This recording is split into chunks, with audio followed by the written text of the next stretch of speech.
പാക് അധിനിവേശ ജമ്മുകാശ്മീരിലെ പാകിസ്ഥാൻ അതിക്രമത്തിനെതിരെ ശ്രീനഗറിലും പ്രതിഷേധം. ലാൽ ചോക്കിലാണ് പ്രതിഷേധമുണ്ടായത്. പോലീസും പ്രതിഷേധക്കാരും തമ്മിലുണ്ടായ ഏറ്റുമുട്ടലിൽ 16 പേർ കൊല്ലപ്പെട്ടതായി റിപ്പോർട്ട്. വിവരങ്ങളുമായി ആദർശ് ശരിയാണ് ഡൽഹിയിൽ നിന്നും. ആദർശ്, വലിയ രീതിയിലുള്ള കലാപമാണ് പാക് അധിനിവേശ ജമ്മുകാശ്മീരിൽ ഉള്ളത്. അവിടുത്തെ ഭരണകൂടം സാധാരണക്കാരെ കൊന്നൊടുക്കുന്ന നിലപാട്, ഇതിനെതിരെയാണ് തന്നെയാണ് ശ്രീനഗറിലടക്കം പ്രതിഷേധം പടരുന്നതല്ലേ?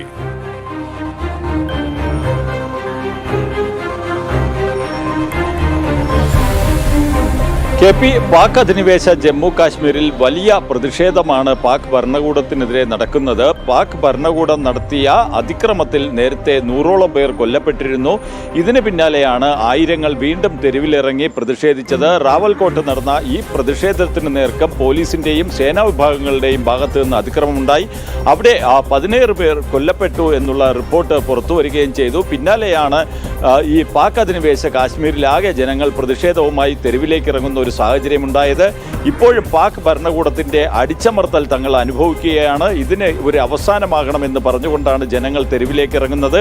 ഇങ്ങനെ പാക് അധിനിവേശ ജമ്മു കാശ്മീരിൽ വലിയ പ്രതിഷേധം ഉയരുമ്പോഴാണ് ഈ പ്രതിഷേധക്കാർക്ക് പിന്തുണയുമായി ജമ്മു കാശ്മീരിലെ ശ്രീനഗറിലും ജനങ്ങൾ തെരുവിലിറങ്ങിയത്. അവിടെയും പാകിസ്ഥാൻ വിരുദ്ധ മുദ്രാവാക്യം ജനങ്ങൾ വിളിക്കുകയും ചെയ്തു. എന്തായാലും പാക് ഭരണകൂടം നടത്തുന്ന അതിക്രമങ്ങൾ ഈ തുറന്നു കാട്ടിക്കൊണ്ട് തന്നെയാണ് പാക് അധിനിവേശ ജമ്മു കാശ്മീരിലെ ജനങ്ങൾ പ്രതിഷേധിക്കുന്നത്. നേരത്തെ സന്നദ്ധ സംഘടനയായ അവാമി ജോയിന്റ് ആക്ഷൻ കമ്മിറ്റിയെ നിരോധിക്കുന്നതിന് പാക് ഭരണകൂടം തീരുമാനമെടുത്തിരുന്നു. ഈ സംഘടന പാക് ഭരണകൂടത്തിനെതിരെ ജനങ്ങളെ തിരിക്കുന്നു എന്നുള്ള സംശയം പാകിസ്ഥാനുണ്ടായിരുന്നു.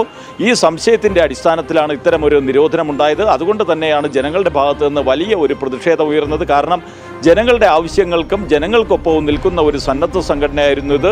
ഇതിനെ നിരോധിച്ചുകൊണ്ട് ജനങ്ങളെ നിശബ്ദരാക്കുന്നതിനുള്ള ശ്രമമാണ് പാക് ഭരണകൂടത്തിൻ്റെ ഭാഗത്തു നിന്ന് നടന്നത്. എന്നാൽ ജനം തെരുവിലിറങ്ങി വലിയ പ്രതിഷേധമായി മാറിയതോടുകൂടി അത് പാക് ഭരണകൂടത്തിന് മുന്നിൽ വലിയ ഒരു പ്രതിസന്ധി തന്നെയാണ് സൃഷ്ടിച്ചിരിക്കുന്നത്. നേരത്തെ 100ഓളം പേർ കൊല്ലപ്പെട്ടിരുന്നു. ഈ പാക് ഭരണകൂടത്തിൻ്റെയും പാക് പോലീസിൻ്റെയും ഒക്കെ അതിക്രമങ്ങൾക്കെതിരെ സ്വതന്ത്രമായ അന്വേഷണം വേണമെന്നാണ് പ്രതിഷേധക്കാർ ആവശ്യപ്പെടുന്നത്. ഈ ആവശ്യവുമായി വരും നാളുകളിലും പ്രതിഷേധം സംഘടിപ്പിക്കുമെന്നാണ് പ്രതിഷേധക്കാർ പറയുന്നത്.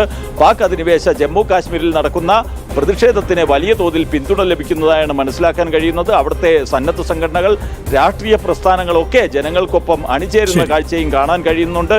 എന്തായാലും പാക് ഭരണകൂടം സമാനതകളില്ലാത്ത ഒരു പ്രതിസന്ധി തന്നെയാണ് പാക് അധിനിവേശ ജമ്മു കാശ്മീരിൽ അനുഭവിക്കുന്നത്. KP, ഡൽഹിയിൽ നിന്ന് ആദർശാണ് വിവരങ്ങൾ നൽകിയത്.